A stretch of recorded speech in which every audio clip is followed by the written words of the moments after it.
Hello everybody and welcome back to World of Warships Legends. My name is Spartan Elite 43 and tonight we are taking our very first look at the new Tier 7 campaign ship, the Jager.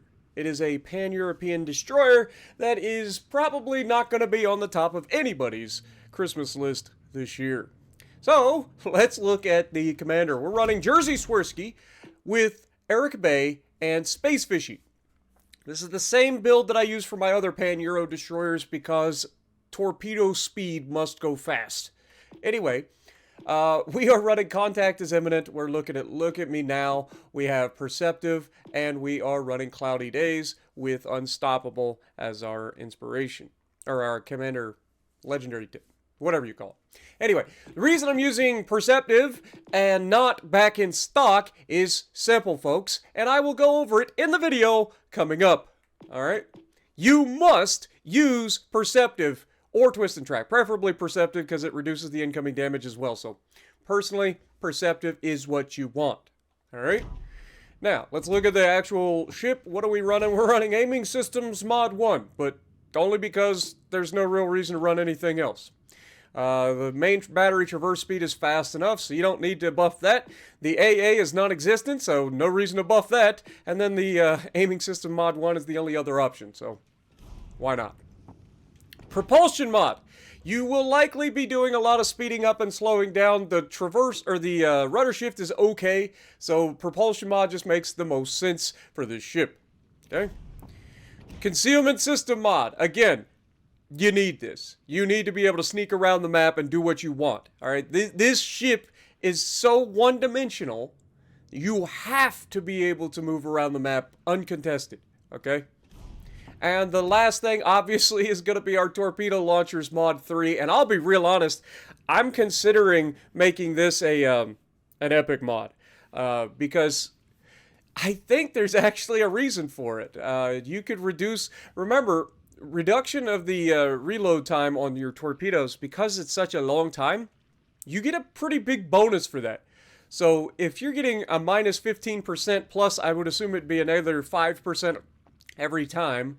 I mean, we can always just look at it. So like if I click this now, let's go ahead and upgrade it, because why not? We have this, so it's 2%, sorry. It's 2% per. So that'll be an extra 10%, so that leads to a 25% reduction if you score, of course, 150,000 damage, which, in this ship, is not exactly the easiest thing in the world to do. Keep that in mind. Alright. Now, in the video that I will be showing you, obviously, it's not going to be it's not going to have the epic mod, so just as a heads up.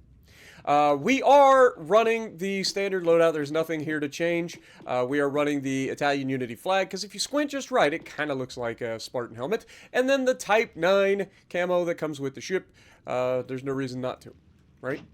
Survivability, 15,900 hit points, so not the most survivable destroyer in the world. But this is a little bit misleading due to the fact that, as we showed in the loadout, you have a heal. You have 2 heals. Alright, not only do you have 2 heals, but you also have 2 torpedo reload boosters. Now, because of this, running a different commander for this particular ship wouldn't necessarily be the worst thing in the world. You could run Helfrich, which gives you access to fully packed, and you still have some things that could come in handy, like a little bit better chance of fire. You have the torpedo speed here as well. Like, there are options to run.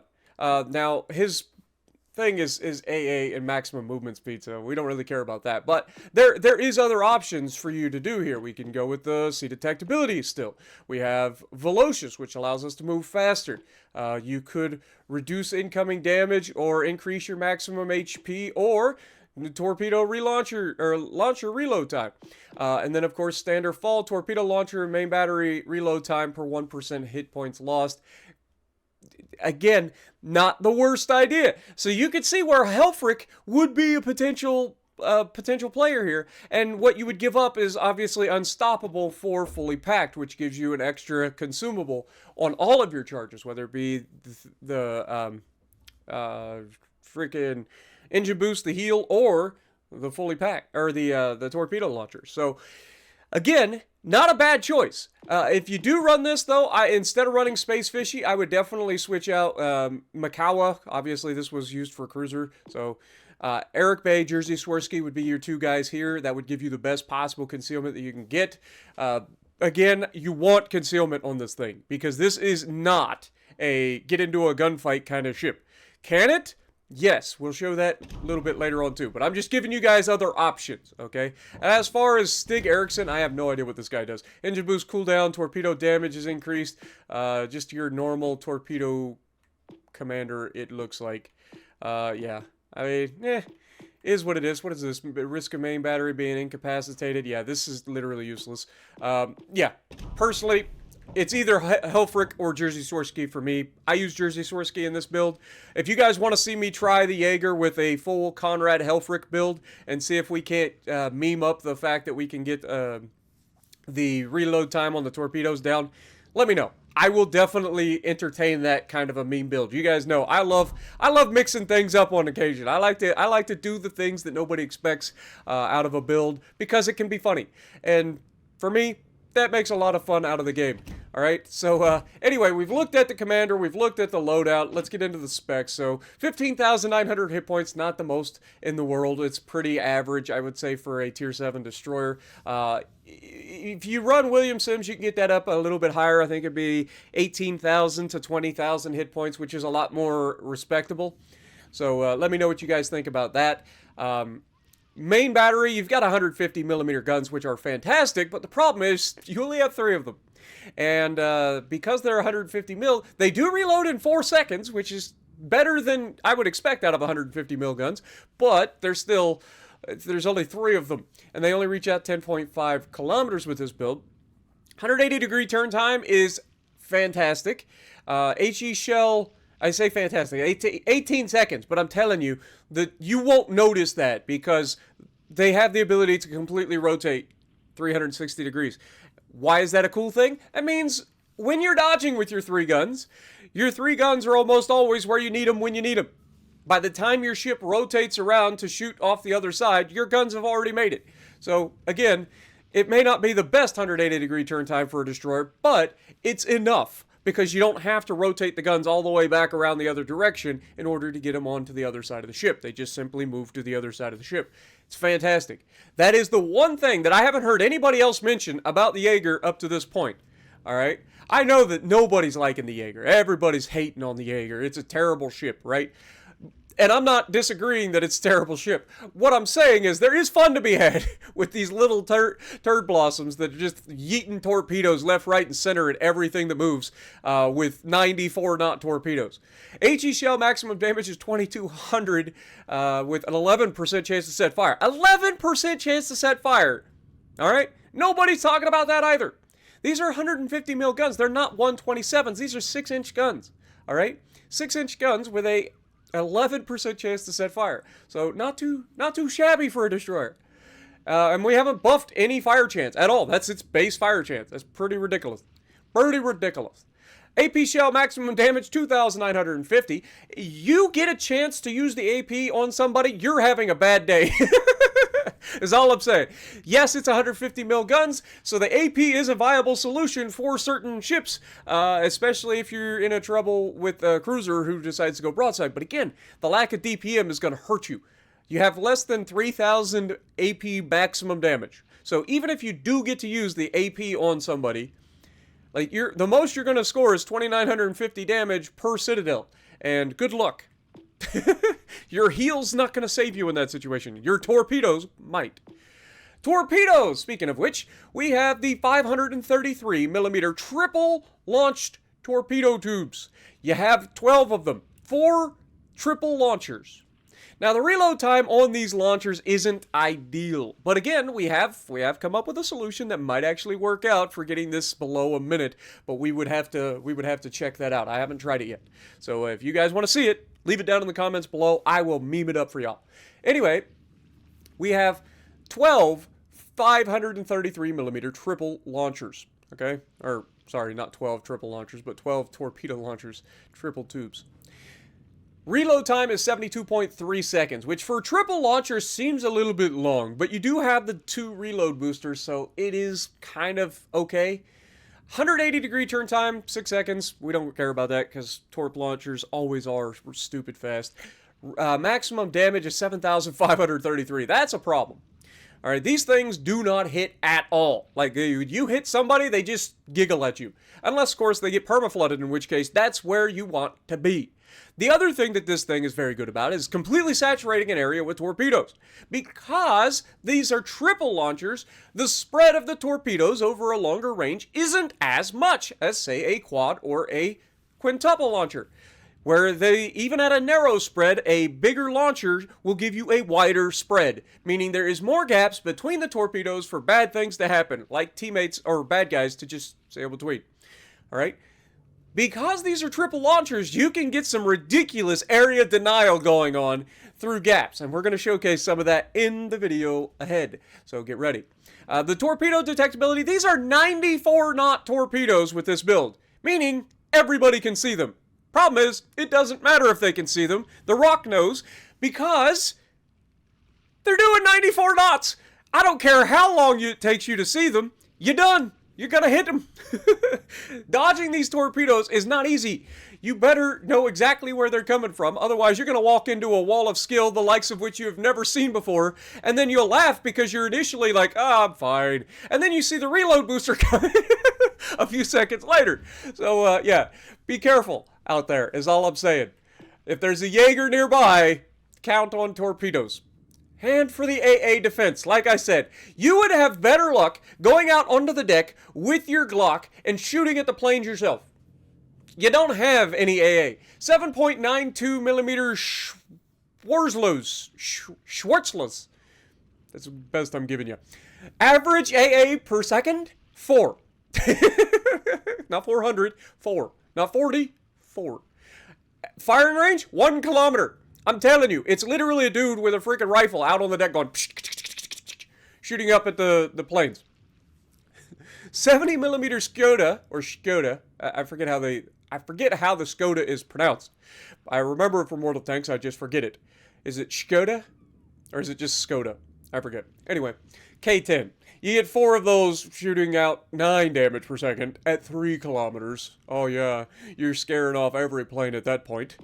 Maneuverability, 39 knots, 670 meter turning circle, and the rudder shift time of 3.7 seconds. Like I said, rudder shift is fine. You don't need to buff that. There is no reason to buff the rudder shift in this ship. Propulsion mod, concealment. That's what you want. All right? Concealment, speaking of which, we have a 100 rating because it's almost as good as the Japanese. All right? We have it down to a 5.1 kilometer detectability. The Japanese obviously can get a little bit better than that, and I think the British can get just slightly better than this as well.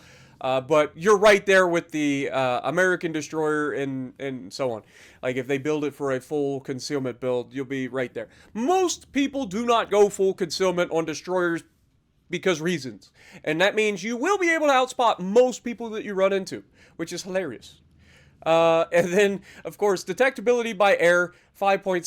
Detectability, or guaranteed always, is 2. And then 2.9 kilometer detectability while firing in smoke, which is kind of absurd when you find out, or when you remember the fact that if we do manage to get in a smoke screen, we have 150 millimeter guns. It's not like the guns are, like, not tiny. They're 150 millimeter guns, so I don't know why it's so low. Now, keep in mind, very small sample size. I have played exactly two games in the ship, and I have won 2 of them, one of which I had no business winning because I did absolutely nothing except kill a Tirpitz on stream for you guys, as I got absolutely yeeted because of a certain carrier that decided to hang around and get me murdered, which is not ideal. Anyway, the rest of it is pretty abysmal. Like, damage to ships average is 75,000. Again, that's not bad, given the fact that these torps don't do anything, but that points to the fact that you need permafloods. You need them, all right?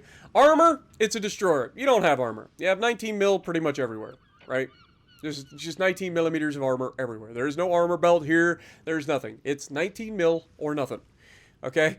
The other side of that is it's very flat armor, and you stick way up out of the water. meaning that anybody can absolutely murder your face hole. So do not count on armor. Just don't get spotted most of the time.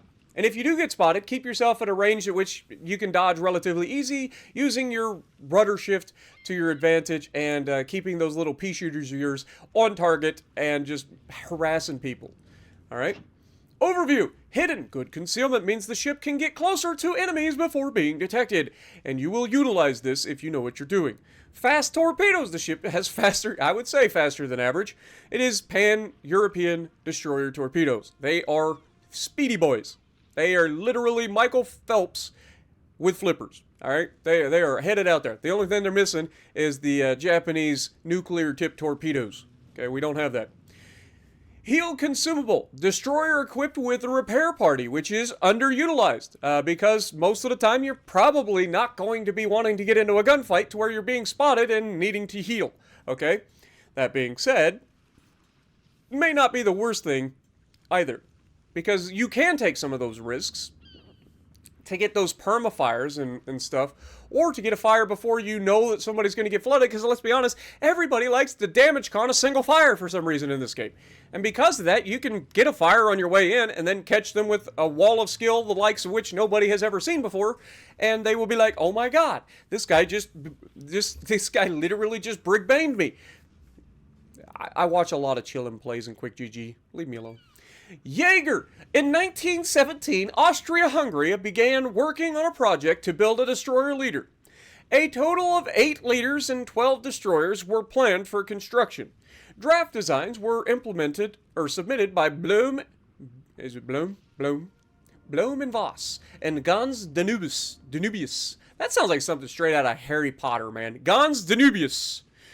The Austro-Hungarian Marine Technical Committee, well, that's a freaking mouthful, developed several projects. One of them, presented in 1917, provided for the construction of a 2,000-ton torpedo boat, which was to be equipped with 6-inch, 152mm main battery guns. However, with the end of World War I and the collapse of Austria-Hungary, these destroyers were never built. She was designed in 1917, though.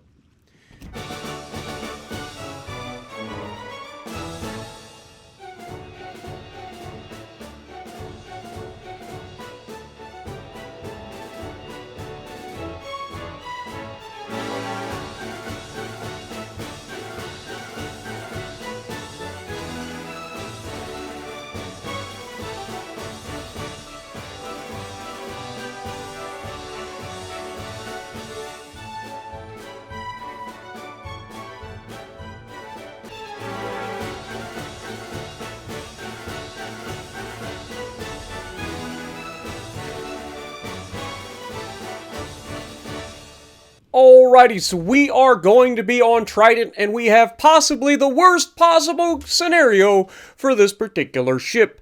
And that is that we have 5 destroyers on the enemy team. This thing is not a counter-destroyer by normal means.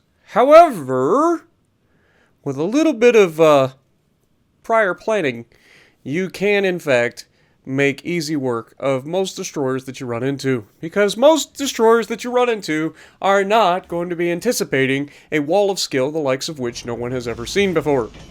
And like I said, because these are triple launchers, the torps tend to stay closer together, making them difficult to dodge, especially when you're moving around at 40 knots and you're not expecting torpedoes in the first place. So, counter destroyer / zoning torpedoes. That is where this thing needs to shine in the opening minutes of the match.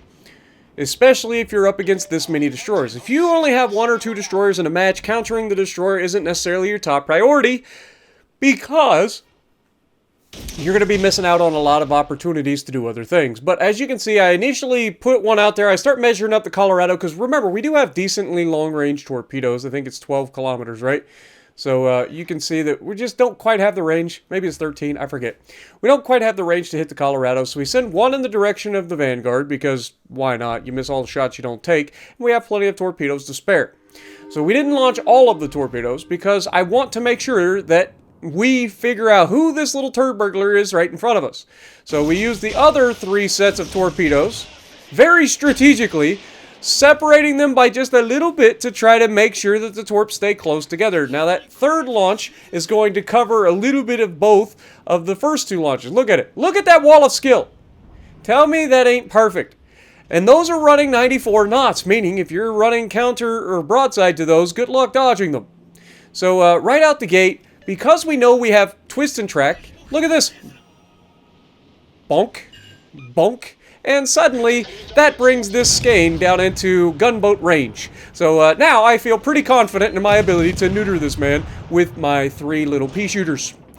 So yeah, remember, being able to counter destroyers with torpedoes is not what your name is, right? But in this game, we didn't have a choice. But we also know Skane didn't really shoot at us until the very end, so what is he likely doing? He's sending his own torp. So we just go bow in, preparing for the torps, and we're easily able to dodge them. So there, significant threat to our team and to myself is gone. Meaning, we are free to capture this base at our leisure. Meaning, we're going to get a solo cap right out the gate. Then, we are going to break free and wreak havoc upon every one of these little turd burglars that are running backline Bettys in their battleships. Now, on a map like this, where it's a relatively small map and there's a bunch of destroyers, I personally understand why you would not want to necessarily push in, but at the same time, when you isolate yourself like these guys have, whether by spawn or by the fact that you're watching your teammates and they're splitting up from you, when you isolate yourself in a match where there are 5 destroyers, you are making yourself a gigantic target. Okay? So, with that in mind, we're going to sneak out of the cap now that we've got the cap. Remember, our goal isn't damage, it's to win the match, right? So we get rid of the destroyer that's on our side, we go into the cap, capture the base, right? Then we're going to move out, and then we're going to start to make an impact damage-wise for the rest of the team. Vanguard is broadside, we're spotting him for our teammates, we're dropping a wall of skill. Again, you'll love to see it. There's very few things that we have to like think about in terms of everything when it comes to these walls of skill. Now, I'm not gonna lie, I always do this too. When I use a reload booster, I always forget to launch behind the set that I just launched. Why? Because by the time they see the first set, they're gonna be slowing down, they're gonna be turning out. It's normal logic. But I also anticipate people being dum-dums a lot because, let's be honest, every time I try to overthink torpedoes, I just regret life choices. But we get a hit there, and that's going to cause a flood, and that is a perma-flood for the time being. And unfortunately, we miss our first torpedo reload booster. Is what it is. He lives for now. He is flooding out, though. And floods are devastating. Perma-floods are like the easily the most devastating thing other than just raw damage from torpedoes that you can take in this game. Because while it is healable, you got to survive to be able to heal it, and floods are devastating for the amount of damage. Now here you can see this Jager, and I would love to shoot this Jager, but I actually, on the other side of things, I'm like, okay, if I get into a gunfight with this Jager, I know he's got a heal. It's going to probably take a little bit longer than I would probably prefer. So, rather than that, let's get the torps out on the Colorado early. You can see this Colorado's kind of being a little weird. So I'm thinking, okay, he's going to turn left. So we're going to launch behind. And of course, this is the exact moment he decides, okay, I'm going to turn to the right and go straight in at everything. It never fails. Every single time that I anticipate somebody doing something smart, they do something completely different. And it drives me bonkers when I'm playing, a torpedo boat. However, again, it doesn't really matter because it's a Colorado. It can only move so far in the time it takes for my torpedoes to reach him at 94 knots. That would literally be like being in a junk car and then having a dragster go flying past you, okay? You're just not going to be expecting those torps to close at the rate that they do. And there's nothing you can really do about it in a Colorado. So we do get some good hits on him. Wish we could have gotten more, but it is what it is. You can see I am lining him up again. But watch off my bow. Watch when the destroyer gets spotted again. We have 2 more destroyers over in this area. We have 2 Colorados over in this area. So we are just sizing up the Colorado once again, and you can see he's starting to change his course. Not sure what he wants to do here. So we're going to go ahead and drop a couple, assuming that he's going to be smart, and then we're going to go ahead and adjust our strategy for a little bit of odds and ends, right? Like, we don't know what he's going to do. So we just throw them out there because, you know, you miss all the shots you don't take, and we're going to reload relatively quickly anyway. So, unfortunately, we do get the, or fortunately, we do get the other Jager spotted here as well. And, again, he's running right between the torpedoes, and he ends up getting himself into a torpedo. That is the second destroyer we've countered with these fast-moving torpedoes. And I've always said that the one torpedo that's likely to get me is the one that nobody, like, it's not meant for me, right? And that's a perfect case scenario there. I shoot at the Colorado. We do get the permaflood on the Colorado. We also get a second hit on the Colorado, so this guy's in trouble. He fires back at us with HE. He actually knocks out one of my torpedo tubes temporarily. It's supposed to be a thing, like, you know how it is. It's literally 16-inch HE coming at you. You got 4 torp launchers. You gotta get them knocked out, especially when you run that skill that increases their ability to be knocked out by 50%. But I rarely get my torps destroyed. Oh, look! A third destroyer has entered the fight, and we're not detected yet. So we're going to go ahead and get ready to launch torps at that Colorado, and then gun down the Z-31. So here we have 150 millimeter guns. We're going to go ahead and try to take out the Z. It is this simple, guys. Like, you get into these situations. We almost catch him with the torps. He does dodge them. He spots them for the Colorado, but again, what are you going to do in a Colorado when 94 knot torpedoes come at you? You just pray. That's all you can do. You just pray that they don't hit you. Now, we launch a couple at the first Colorado, and then we drop back to the second Colorado and launch some over there. Because we have torps for everybody, why not share? Am I right? So, we go ahead, we get some torps out on the first Colorado. Obviously, we're going to, he's trying to dodge. But again, we spread the torps out, and we get a hit, and there's a flood. He does damage con that, but that leaves him wide open for a fire any moment. The other Colorado, on the other hand, eats 2 torpedoes and doesn't get a flood, which is unfortunate. First Colorado goes down. Second Colorado is now turning towards us, and I'm thinking, okay, well, he's looking out to his right. I can go ahead and engage. It's going to take him time to turn his guns anyway. And, of course, we don't get the fire, but the first time somebody else does, hit him with HE, he gets fire. It's just the way it goes, man. I can never get lucky with perma-fires. Floods, not so big a deal, and there we get the perma-flyer. So, and then, of course, New Jersey finishes him off because reasons. But we had so much fun in this game because of the fact that people play, like, we played it about as perfectly as we could. We grabbed our cap, we killed the destroyer, we moved out, we kept the battleships on their toes, we were able to continuously fire the torpedoes, and then we countered the destroyers that were near us. We ended up getting 3 kills right out the gate. Xian Yang gets spotted across the map. Sinop manages to finish him off. We're going to go ahead and try to move into the Charlie cap as well. Get a second cap, why not? I've already got 1 solo cap, might as well try to move in and get another cap. Now here, I'm using twist and track to kind of let my teammates know where I think he is. I pointed on the map, and you can see Jager was much further out than I expected. I figured with him being in a division with the other guy, that they would be relatively close by. I was wrong. But again, that's the difference between having perceptive and not having perceptive. I at least know the direction that the guy is in, right? I may not know the range, but we know roughly the direction. So we can kind of anticipate where they're going to pop up, right? Or where torpedoes might be coming from.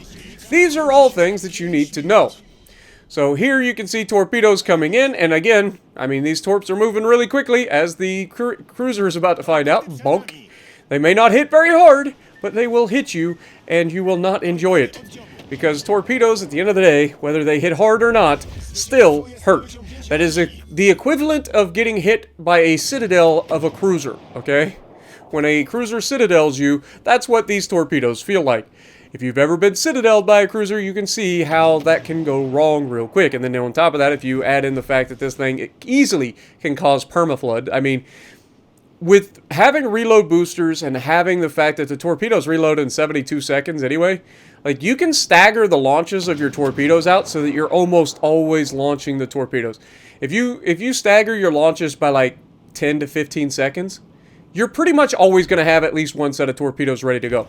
Is that the best way to do it? No, I still stand by the area denial sort of stuff. Now, this Asasio here should be yeeting this man with guns. Like, it should not even be a question. I know the Asashio is not, like, known for its gun power, but it still has more guns than the Jager. The guns hit harder than the Jager because of the HE available. But unfortunately for the Asashio, he runs face first into some torpedoes and down he goes. So that just shows that this thing is capable of murdering things that it shouldn't be able to murder with these torpedoes. Most destroyers have an advantage in a gunfight with this thing. So getting into that situation where you have the advantage is going to be huge for your team. However, if you underestimate when this thing is launching its torpedoes and you find yourself broadside to a wall of skill, the likes of which no one has ever seen before, you're not going to enjoy it, right? It may not kill you, but 1 or 2 torpedo hits and you're going to be easily killed by the guns. Because the guns, while they are not the best guns in the world, they do tend to hit roughly where you're aiming. So if you get a little bit of aim, they do take a little while, so you have to get used to like actually leading your target. And you can see we have very minimal experience with these guns at this point. This is only the second game we've ever played, and we are not known for using our guns in this ship. It's not meant to be using the guns, but they're there. You can use them if you need to. And obviously you can see I am playing very, very smart because I've already seen one destroyer get yeeted by the torpedoes of this thing. And so we're trying to make sure that we put ourselves in a situation where we're bowing to the torpedoes, easily able to dodge. We knock out a torp tube. We get some more guns downrange. Unfortunately, right as we're about to get the kill, the game ends. So unfortunate. But a pretty good showcase of what you can expect out of this ship. Do I think this is the best ship on the planet? No. I honestly would rather be in pretty much any other destroyer. But it is a fun little ship to play. Kind of like the Holland. Like, it's not necessarily the best ship, but it is kind of fun. And if you find yourself in a situation where you get to run rampant and just keep launching torps, like, it can be hilarious. So let me know what you guys think. Do you guys want to see me try to go with the full, like, torp reload build and see what we can accomplish with this thing? If so, you know I'm up for it. And if you like what I'm doing, punch the like button, leave a comment below, subscribe to the channel if you haven't already, and as always, I will see you in the next video. Now, for those of you who have stayed tuned to the end of the video, I want to give you guys a special opportunity because you guys are likely the OGs of the channel who love what I do. I have just been brought back into the CC program. Okay, it's official. I am a CC again. And on top of that, Wargaming has given me the opportunity to do a giveaway. So, what I want you guys to do, my favorite subscribers, because you guys are the best. You guys literally stick around every single video until the very end.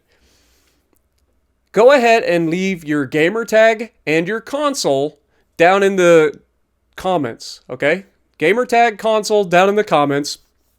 I will select random winners for several different prizes. To put it into perspective, these are the prizes that we are looking at, okay? We have 1 super prize level ship, okay? 1 super prize level ship, which is Lenin, Jean Bart, Yoshino, those sorts of ships, okay? The super prizes. So, you cannot get a collab ship. Okay, so not an Azure Lane ship or anything like that, or a Super Test, FE, Alpha, or a BS, anything like that. It has to be just a regular Super Prize. So if you guys are interested in that, make sure you guys leave a comment down below with your gamer tag and your console. Okay? We are also doing a giveaway for 1 Tier 8 premium ship, 2 Tier 7 premium ships, 4 Tier 6 premium ships, 4 Tier 5 premium ships, 4 Tier 4 premium ships, and 50 seasonal big crates. Basically 50 winners just on that one line. I'm going to put all of the people that comment their gamer tag and their console down below, and I will then select random winners from those people, and that is who will be entered for these giveaways. Okay? So you have a high probability of winning anything in this particular giveaway. I mean, we've got what? 4, 4, 4, that's 12, 14, 15, 50, and 1.